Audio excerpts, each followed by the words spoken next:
The unwanted healer. Dr. Elias Carter stood outside the Galactic Medical Board's grand building, staring up at the massive structure. It was made of smooth, polished metal that gleamed under the artificial lights of the space station. Around him, aliens of all shapes and sizes moved about, their eyes filled with judgment as they glanced at him, a human, an outsider. He took a deep breath and stepped inside. The air smelled sterile, almost too clean. He approached the front desk, where a six-armed Selveni receptionist barely looked at him. "I have an appointment with the board," Elias said, keeping his voice steady. The receptionist tapped a few buttons and frowned. "Dr. Carter, correct?" "Yes." "They will see you now." Elias walked into the boardroom, where a semicircle of high-ranking alien doctors sat in elegant robes. At the center was Chief Medic Varlix, a thin reptilian figure with piercing yellow eyes. "Dr. Carter," Varlix said coldly, "we have reviewed your request to practice medicine in the Galactic Core. Our answer remains the same: denied." Elias clenched his fists but kept his voice calm. "With all due respect, I am more than qualified. I have years of experience in trauma care, surgery, and disease control. I have saved lives." Varlix raised a hand. "Humans are unsuited for galactic medicine. You are from a death world, known for violence and crude survival methods. We cannot risk such primitive techniques among our patients." "Primitive," Elias repeated. "Earth has some of the most advanced medical practices. We fight diseases with science, not superstition." Varlix sighed. "This discussion is over. You may leave." Elias stood there for a moment, his heart pounding. He had expected resistance, but the outright dismissal burned. He wasn't just rejected, he was mocked. As he turned to leave, a small voice spoke from the corner. "There is one place you might be of use, human." Elias turned to see an older Valnari doctor, her blue skin wrinkled with age. "What do you mean?" he asked. "The planet Kaler," she said. "A war zone. Disease, famine, injuries. No doctor dares to go there. Perhaps a Deathworlder would survive. A challenge, a punishment, but also an opportunity." Elias gave a small smile. "Then that's where I'll go." 2 weeks later, he stepped off the transport ship onto Kaler. The air was thick with smoke. Buildings lay in ruins. The wounded moaned from crude shelters, abandoned by their own people. An alien soldier scoffed when he saw Elias, a human doctor. "Here, you'll be dead in a day." Elias ignored him. He had work to do. And soon, the whispers began. "The human doctor. He does the impossible." Elias moved through the streets of Kaler. The ground beneath his boots cracked and scorched from the years of warfare. The air was thick with the scent of burned metal, decaying food, and the unmistakable stench of death. The once beautiful planet, full of life, was now a war-torn wasteland. Its people had been caught in the crossfire of an endless conflict, and now their own survival depended on the few remaining medical professionals who had yet to flee. But those that stayed were few, and none were willing to treat the injured and sick in this forsaken land.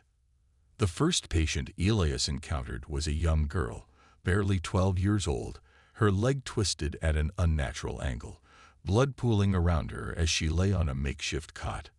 Her mother, frantic and pleading, hovered nearby, but there was nothing in the old medical kits to treat the severity of the injury.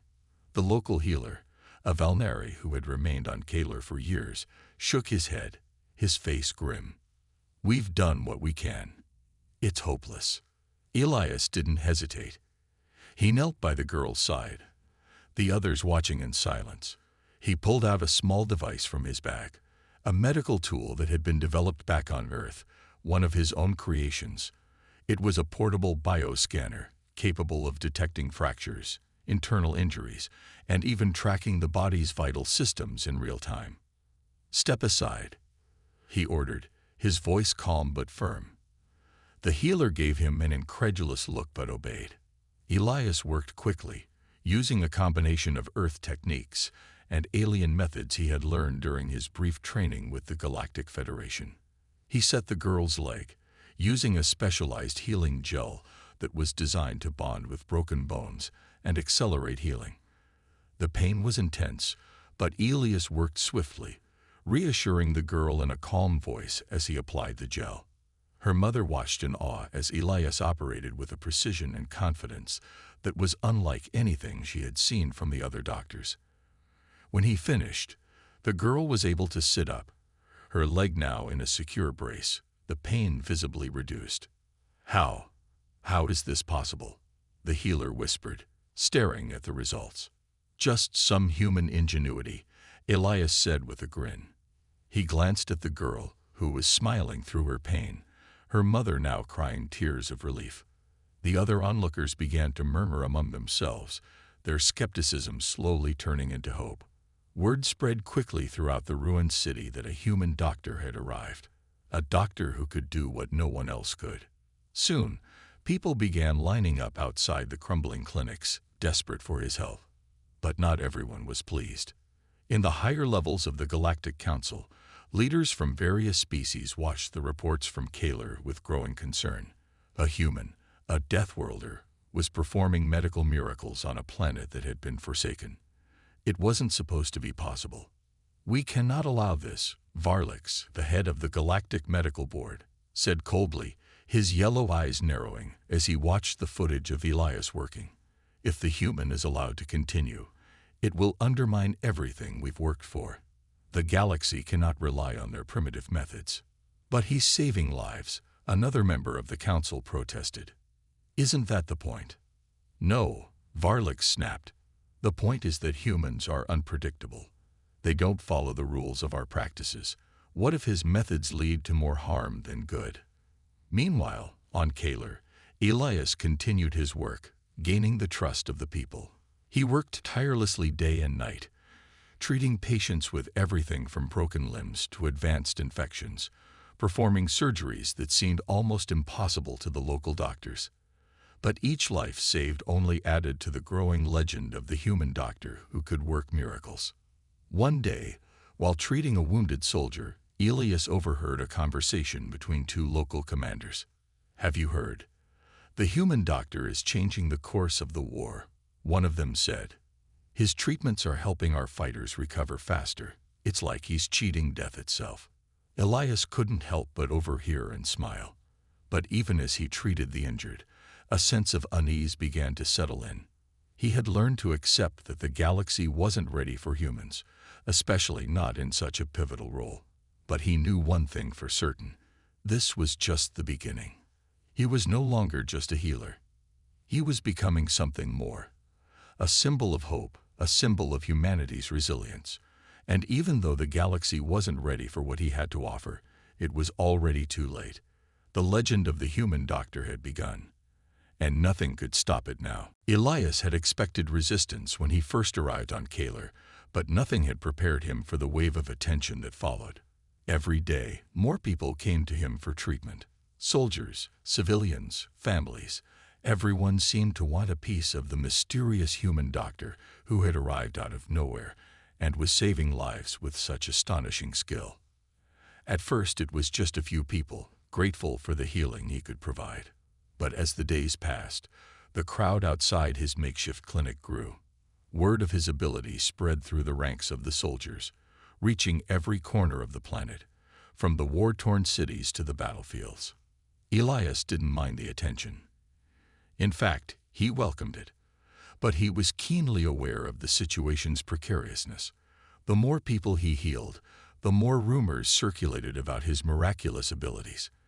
In the back of his mind, he knew the galaxy's leaders would eventually take notice. And when they did, they might see him as a threat, as an anomaly that needed to be controlled. But for now, he pushed those thoughts aside. His focus was on the people before him. Today, a new group arrived, a group of soldiers from an allied faction that had suffered massive losses in the war. Their wounds were severe, some were beyond saving, and they carried the signs of defeat in their eyes. Elias was already treating them as best as he could when the commander of the group, A towering alien named Kivul stepped forward. "We've heard about you, human," Kivul rumbled, his deep voice echoing in the makeshift clinic. "The rumors say you're something different, that you heal wounds no one else can." Elias looked up at the commander. Kivul's face was scared, his armor battered from the long battle. Despite his imposing appearance, there was a hint of desperation in his eyes. "I do what I can," Elias replied with a calm smile, continuing to clean a wound on the leg of one of Kivul's soldiers. "But I'm just here to help." Kivul studied him for a moment. "You are more than that. You're becoming a symbol. The people are starting to believe in you. They say you can save us from the impossible." Elias paused, looking up at the commander. "It's not about me," he said softly, meeting the alien's eyes. "It's about the people. It's about giving them a chance when they have none left." Kivul nodded slowly, as if considering Elias's words. But then, without warning, the commander dropped to one knee, an unexpected gesture of respect from someone as formidable as him. The room went silent, and the soldiers, as well as the other wounded patients, turned their attention to them. "You are the hope we didn't know we needed," Kivul said. "Your presence here, it's more than just healing. You are uniting us, human. You have changed the course of this war, and I do not know if you realize how much power you now hold." Elias's heart sank. He had expected gratitude, yes, but not this kind of reverence. It was a humbling moment, but it also made him feel like he was standing on the edge of something dangerous. In a galaxy that had seen countless wars and conflicts, a single person's influence could easily become a weapon, either for good or for destruction. But before he could respond, a sharp voice cut through the tension. "Commander Kivul, you know what this means, don't you?" A high-ranking officer, an alien named Cormac, entered the room. His eyes were cold, calculating, and he didn't appear impressed by Kivul's gesture. "You're giving this human too much credit," Cormac said. "What he's doing isn't healing, it's manipulation. He's playing into our hopes. He's turning this war into a spectacle. If we keep relying on him, we'll lose our identity. We'll become dependent on a Deathworlder who isn't even a part of our galaxy's medical traditions." Elias frowned but said nothing. He had heard this kind of sentiment before, especially from those who were threatened by what he represented. The message was clear. His methods were a challenge to the established order, and they didn't like it. Kivul stood up, his massive form towering over Cormac. "This human is saving lives. We have never had someone like him. And you are right. He's not from our traditions, but we have been at war for so long that our traditions have left us broken. Maybe it's time to accept something new, something that works." Cormac's eyes narrowed. "We'll see how long that lasts." Elias looked between them, sensing the tension in the room. The galaxy was clearly divided on what to make of him, and he was beginning to understand that his presence here might create more than just hope. It might create a war within the war. But there was no turning back now. The lives he had saved, the people who had started to believe in him, were all depending on him. And as much as he wanted to turn back to a simpler life, to leave the battlefield behind, he knew that what he had started could not be undone. As the soldiers gathered their wounded and prepared to leave, Kivul gave Elias a final look. "The galaxy may not know it yet, human, but you've already begun to change it." Elias didn't reply. He watched as they walked out, feeling the weight of Kivul's words pressing down on him. The legend of the human doctor was only just beginning, and with it, the promise of a future no one could predict. The path ahead was uncertain, but Elias had a feeling that the galaxy would never be the same again. As the days passed, Elias could feel the shift in the air. His clinic, once a humble healing station, had become something else, a symbol. People from across the galaxy began arriving, not just for healing, but for hope. Hope that something greater was possible, that even in the darkest times, a light could shine. The soldiers continued to spread word of Elias's skills, and soon enough, ambassadors from distant planets came to visit. They had heard the whispers of the human doctor who could heal wounds that no one else could touch. Some came in peace, others with intentions far less clear. One such visitor was Ambassador Riska, a representative from the planet Virex, known for its scientific advancements, but also its deep distrust of outsiders. His arrival at Elias's clinic was met with mixed reactions. Many of the soldiers who had witnessed the impossible healing firsthand spoke highly of the human, but Riska's reputation preceded him. He was a cautious man, always looking for the angle that others might miss. As Riska entered the clinic, he was met with a scene that was becoming all too familiar. Patients of all kinds, waiting for treatment, hoping for a chance. The sight stirred something in Elias. This was his work. This was why he had come here. Yet beneath the surface, there was a feeling of growing unease. Dr. Elias, Riska's voice was cold and calculating. I have heard much about your abilities. He looked around the room, eyes scanning the patients with a critical gaze. But what I do not understand is how you are able to heal in ways no other doctor or scientist can. Elias met his gaze, trying to keep his emotions in check. He had been asked this question many times, but it never got easier to answer. His knowledge of alien biology was limited, and he certainly wasn't a trained medical expert. What he could do, however, was harness the healing power of the human body, a body that had evolved under the harshest conditions. It was a skill he had honed through years of fighting to survive on Earth, and it had become a powerful tool here. I don't know how, Elias said honestly. I just know that it works. I can sense the body's needs, understand what it takes to heal. It's a gift. Riska studied him, his expression unreadable. A gift, or is it a weapon? He paused, letting the words hang in the air. What if you're not healing them at all, doctor? What if you're manipulating them, altering their biology in ways we cannot even begin to understand? Elias frowned. This wasn't the first time he'd heard such concerns. In a galaxy filled with advanced technology and alien species, the idea of a human possessing such a gift, a power that seemed almost mystical, was unsettling to some. I'm only trying to help, Elias said, his voice steady. If you've seen the people I've treated, you'll know that they leave better than they came. That's all that matters. Riska wasn't convinced. You say that, but what happens when someone with your abilities decides to use this for something else? What if your gift becomes a tool of war, a tool that could wipe out entire species? The question stung, and Elias found himself struggling to respond. Could his abilities, once seen as a blessing, be twisted into something terrible? He didn't want to think about it.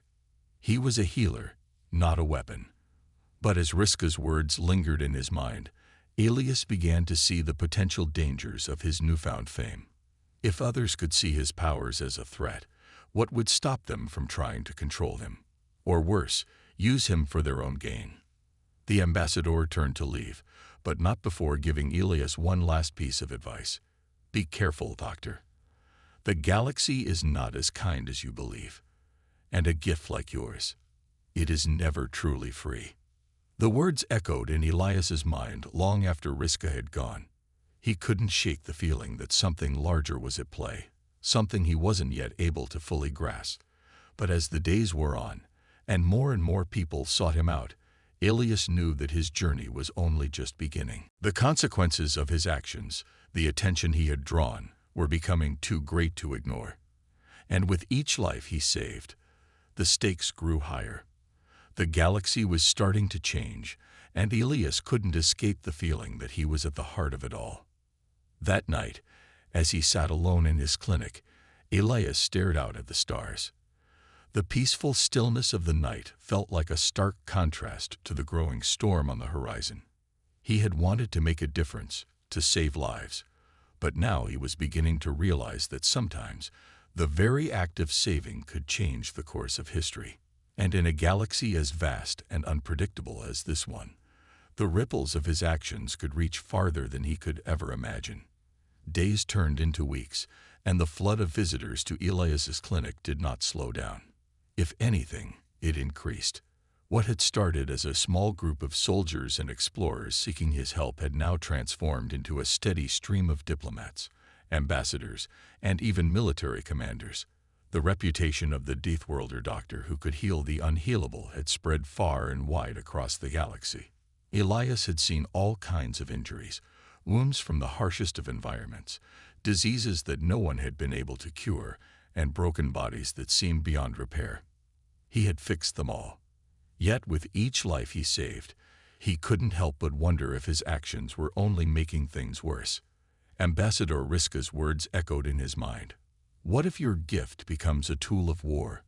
What if your healing power is weaponized? The thought haunted him. He had been so focused on helping people, on saving lives, that he hadn't fully considered the consequences.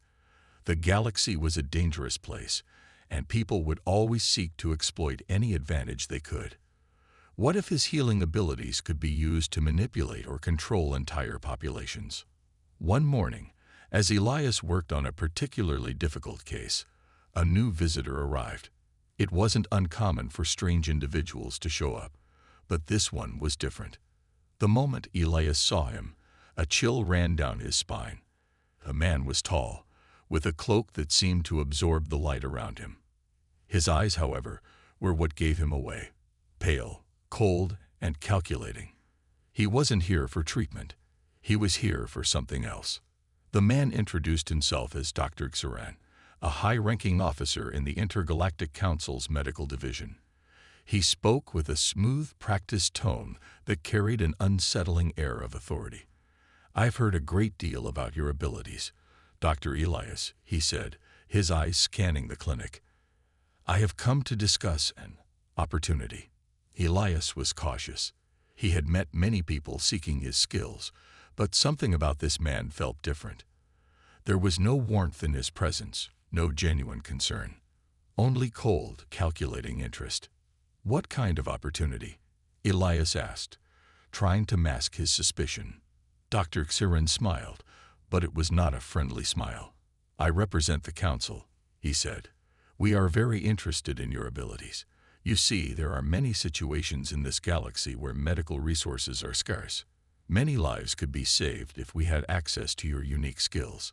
The problem is, we cannot allow such a power to remain in the hands of an individual. There must be control, a system in place to regulate how and when you use your talents." Elias's blood ran cold. He had heard rumors of organizations wanting to control powerful individuals, but he hadn't expected the Intergalactic Council to be involved. The more he listened, the more he realized what they were proposing. They didn't want him to be a free healer, helping who he chose. They wanted to use him as a tool for their own purposes. "I'm not interested in being controlled," Elias said, his voice firm. "I heal because it's the right thing to do, not because anyone tells me to." Dr. Xuran's smile faded, but he remained calm. "I think you misunderstand, Doctor. You don't have a choice. The galaxy has already begun to take notice of you. Your healing has caused ripples that are impossible to ignore. If we don't find a way to manage it, others will. And trust me, you won't like what happens then." Elias's heart raced. He realized then that his abilities were no longer just a gift. They had become a bargaining chip in a much larger game. The galaxy wasn't just watching him anymore. It was hunting him. The power he had to heal could no longer be seen as a simple kindness. It was a weapon, a tool, a potential game-changer that could alter the balance of power in ways that no one, not even Elias himself, could predict. But Elias was no fool. He had spent enough time in this galaxy to know that power wasn't something easily given up, and in a world where even the most peaceful of individuals could be turned into weapons, Elias understood one thing. He couldn't let others control his fate. He would heal, but on his terms, not theirs. "I'm sorry, Dr. Xuran," Elias said, his voice growing more resolute. "But I won't be controlled. Not by you, not by anyone." For a moment, there was silence. Dr. Xuran's expression darkened, his eyes narrowing. "You'll regret that decision, Elias. The galaxy doesn't take kindly to defiance." But Elias stood firm. He had made his choice. He wouldn't be a puppet, manipulated by those who only saw his power as a means to an end. He was a healer, and he would continue to save lives. But he would do it on his own terms. Dr. Xiran turned on his heel and left the clinic, leaving behind a storm of uncertainty. Elias knew the galaxy would not let him go easily, but he was prepared. He had faced greater dangers before, and he wasn't about to let fear dictate his actions now. As he watched the stranger leave, Elias's resolve only grew stronger. The road ahead would be difficult. He had made enemies, but he was no ordinary doctor. He was a Deathworlder. And in a galaxy full of uncertainty, Elias knew that he would never stop fighting for what he believed in, no matter the cost. The days after Dr. Xiran's visit were tense for Elias. He could feel it in the air. The galaxy was shifting. No longer was he just a healer, a mysterious Deathworlder whose skills had earned him respect. Now he was a symbol of something much more dangerous. His ability to save lives, to heal with precision and speed, had drawn attention that was hard to ignore. And with that attention came consequences. Elias spent most of his time in his clinic, working with patients and trying to maintain a sense of normalcy. But there was no denying it. He could feel the pressure mounting. People from all corners of the galaxy, some familiar, others not, had started arriving at his clinic. They were subtle at first, coming under the guise of seeking medical help. But Elias could sense that they were after more than just his healing touch. One afternoon, a woman arrived at the clinic, her presence quiet but commanding. She had the look of someone used to being in charge, and the way she held herself suggested she knew exactly what she was doing. She introduced herself as Sela, a representative of a powerful corporation that operated across multiple star systems. Her smile was polite, but her eyes were calculating, studying Elias with an intensity that made him uncomfortable. "I've heard about your talents, Doctor," Sela said, her voice smooth but with an underlying edge. "The work you've been doing for the galaxy, it's impressive. But I'm afraid we need to talk about your future." Elias was used to people wanting to talk business, but this was different. He wasn't sure what it was, but something in Sela's demeanor made him uneasy. "What do you mean?" Elias asked, trying to keep his voice neutral. Sela leaned in slightly, her gaze never leaving his. "You see, Doctor, the galaxy is a vast place, and there are many who could benefit from your skills. We at the Cyrex Corporation are interested in offering you a position, a permanent, well-compensated role where your abilities can be utilized to their fullest potential. Think of the lives you could save if you were given the right resources. We could make you more powerful than you ever imagined." Elias's heart skipped a beat. The offer sounded tempting, but his instincts screamed at him to decline. He had been in this position before, being courted by organizations promising resources and fame, but always with strings attached. "I don't need your resources," Elias said, his voice firm. "I heal because it's the right thing to do, not for money or power." Sila's smile remained, but it faltered slightly. "I see, but you must understand, Elias, that in this galaxy, power is everything. You can't save the galaxy by staying isolated in a small clinic. The people need more than just a doctor. They need someone who can help them on a grand scale, and we can give you that." Elias shook his head. "I don't want your power. I just want to heal. I've told this to others before. You can't control me. You can't turn my abilities into a weapon." Sila's eyes narrowed. "You're making a mistake, Doctor, but I'll give you time to think. The offer will always be on the table." As she left, Elias felt a growing sense of dread. He knew Sela wasn't just offering help, she was offering control. She wanted to use him, just like Dr. Xiran had, just like so many others before her.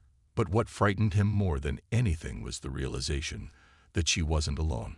There were more out there, corporations, factions, and individuals who would stop at nothing to harness his abilities for their own gain. And yet Elias couldn't help but wonder, what if they were right? What if he could do more? What if he could save more lives, reach more people, if he accepted the power they offered. But no matter how much he thought about it, the answer remained the same. He couldn't allow his gift to be controlled. He would heal on his own terms, or not at all. The galaxy was not the place it seemed. What Elias had once thought was a place of opportunity and hope had now become a dangerous game of manipulation and power. His skills were sought after by the most powerful factions in the galaxy, and no matter how much he tried to avoid it, he was becoming a key player in their schemes. That night, Elias lay awake in his small apartment, staring up at the ceiling. The moon outside his window seemed to mock him, a reminder of the power he had at his disposal, a power he couldn't control, a power that others would stop at nothing to seize. Elias knew that he couldn't stay here forever. The walls were closing in. The galaxy was a vast place, and as long as he had the abilities he did, there would always be someone trying to control them. He had to make a choice: run, hide, and live in fear, or stand and face whatever came next. He wasn't sure what the future held, but one thing was certain: he couldn't run. He had to fight for his freedom, for the freedom to heal, for the freedom to do what was right, no matter the cost. As Elias closed his eyes and drifted into a restless sleep, he knew that the days ahead would be filled with uncertainty, but he was prepared. He was a Deathworlder, and he would not be controlled. Elias knew the time for running was over. He had spent too long trying to avoid the truth. His gift was not just a blessing. It was a curse. Powerful factions across the galaxy wanted him, not because they believed in healing, but because they saw his skills as a tool, a weapon to be controlled. And he had just refused one of the most powerful forces of all. The Cyrex Corporation would not take rejection lightly. The next morning, as Elias stepped into his clinic, the air felt different, thicker, tense. His staff moved with unease, whispering in worried voices. It didn't take long for him to find out why. They came last night. One of his nurses, a reptilian Trevix named Scylla, told him. Armed men. They asked about you. We told them you weren't here, but they didn't believe us. Elias clenched his fists. It was happening. Cyrex had decided to take him, whether he liked it or not. He turned to Scylla. Did they hurt anyone? She shook her head. Not yet, but they left a message. She handed him a small datapad. The message was simple. Dr. Elias, you will join us. You will heal for us. You will obey. Elias exhaled slowly, anger building inside him. They thought he would just submit, that he would roll over and allow himself to be used like a machine. They had no idea what he was capable of. That night, the attack came. Elias had been waiting for them. The mercenaries moved with precision, their boots silent against the floor as they infiltrated the clinic. They came with stun weapons, planning to take him alive. A foolish mistake. Elias didn't fight with guns. He didn't need to. His mind was his weapon. He had spent years studying biology, understanding how bodies worked, and more importantly, how they could be stopped. With a flick of his wrist, a carefully placed needle, or a precisely aimed pressure strike, he could disable a foe before they even knew what had happened. The first mercenary rounded the corner, his rifle raised. Elias moved faster than he expected.